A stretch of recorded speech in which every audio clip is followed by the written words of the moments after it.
अखिलेश यादव ने कोलकाता में press conference करते हुए एक बार फिर से योगी सरकार पर निशाना साधा है और इस बार अखिलेश यादव ने बिजली कर्मियों की जो हड़ताल चल रही थी उसको लेकर सरकार को घेरा। अखिलेश यादव ने कहा कि मेरे दौर में जब मैं सीएम था, समाजवादी सरकार थी, तब बिजली विभाग पूरा फायदे में चल रहा था, मगर आज वो घाटे में चल रहा है। बिजली कर्मियों का उत्पीड़न किया जा रहा है, जनता को अंधेरे में रखा जा रहा है। यही डबल इंजन सरकार की पूरा विकास है। साथ ही अखिलेश यादव ने कहा कि मैं अमेठी होकर आया हूं, वहां पर मैंने कार्यकर्ताओं से बात की तो उन्होंने कहा कि यहां पर भाजपा सरकार हम पर झूठे मुकदमे दर्ज करा रही है। साथ ही अखिलेश यादव ने एनकाउंटर्स को लेकर कहा कि सबसे ज्यादा फेक एनकाउंटर यूपी की पुलिस करती है, योगी सरकार फेक एनकाउंटर कराने में बड़ी एक्सपर्ट है। आइए आपको सुनवाते हैं कि अखिलेश यादव ने और क्या क्या कहा है सरकार को लेकर।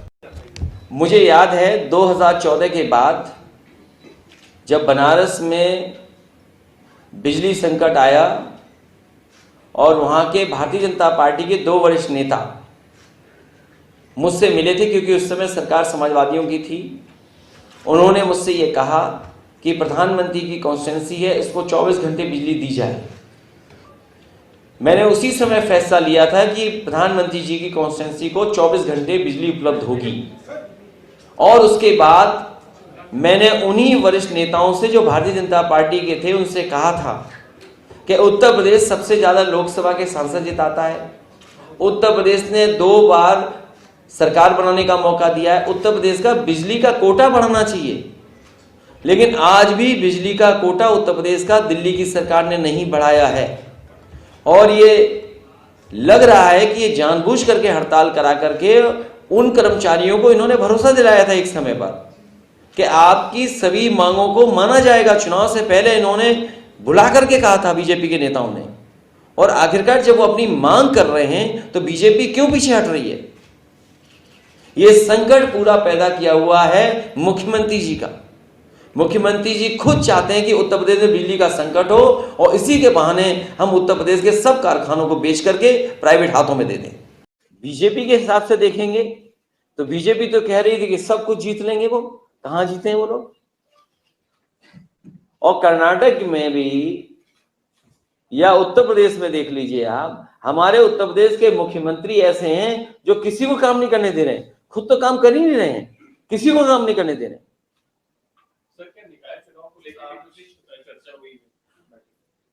सभी चुनाव को लेकर के चर्चा हुई है।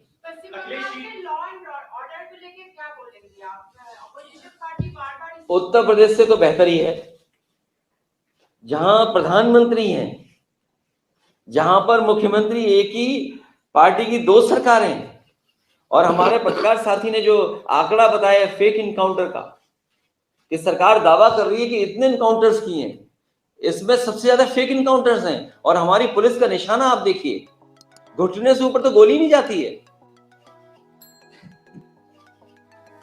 चुनाव शुरू हो गया है, बीजेपी लाख कोशिश कर ले इस तरह की, जनता ये जानती है कि केवल पॉलिटिकल पार्टीज जो बीजेपी को हरा सकती हैं उन्हीं के घर पर ईडी सीबीआई इनकम टैक्स जारी है। और जिन जिन ने इन एजेंसियों का दुरुपयोग किया है, पूर्व में कांग्रेस ये काम करती थी, आज कांग्रेस के रास्ते पर बीजेपी है। कांग्रेस खत्म हो गई तो बीजेपी भी खत्म हो जाएगी। अखिलेश जी, कांग्रेस से जब फ्रंट के बारे में बात होता है, हम देखते हैं पार्लियामेंट में आप लोग एकजुट होकर काम करते हैं, वहां पे टीएमसी नहीं जाता है, लेकिन समाजवादी पार्टी की तरफ से आप लोग ईडी के खिलाफ कभी जाते हैं धरना प्रदर्शन करने, कभी पार्लियामेंट में गांधी मूर्ति की तरफ जाते हैं। कांग्रेस के साथ आप लोग जाते हैं पर तृणमूल कांग्रेस नहीं जाते हैं, और आप आके ममता जी के साथ मीटिंग कर रहे हैं, कैसे फॉर्मूला में आ रहे हैं? See on the floor of house जो फ्लोर कोऑर्डिनेशन है वो अलग चीज है। कई बार कुछ मुद्दों पर सब एक साथ आ जाते हैं, लेकिन जो जमीन की लड़ाई है वो अलग है। अखिलेश जी, 19 के इलेक्शन के समय कई मुद्दे थे, जैसे उसके बाद एनआरसी था और राम मंदिर था, या इस तरह के जो राष्ट्रीय मुद्दे हैं, इस समय आपको क्या 2024 के प्रमुख मुद्दे जो सोकॉल्ड थर्ड फ्रंट के सामने क्या क्या है? अभी सबसे बड़ा मुद्दा है कि जाति जनगणना होनी चाहिए। बीजेपी का 2014 का नारा था अच्छे दिन, और फिर बीजेपी के लोग ये नारा दे रहे हैं सबका साथ, सबका विकास और सबका विश्वास और सबका प्रयास। सबका प्रयास तभी शामिल होगा जब जाति जनगणना होगी, और इसके लिए मैं समझता हूं देश के बहुत सारे दल दक्षिण भारत से लेकर के और एक कोने से दूसरे कोने तक लोग उसके पक्ष में हैं। जाति जनगणना होनी चाहिए, उसके पक्ष में है। बिना उसके सामाजिक न्याय संभव नहीं है। अभी मैं अमेठी होकर के आया था और हमारी पार्टी के सभी कार्यकर्ता और जिम्मेदार लोग मिले थे मुझे। उन्होंने ये कहा कि हम वोट देते हैं कांग्रेस को, लेकिन कांग्रेस हमारी मदद नहीं करती है।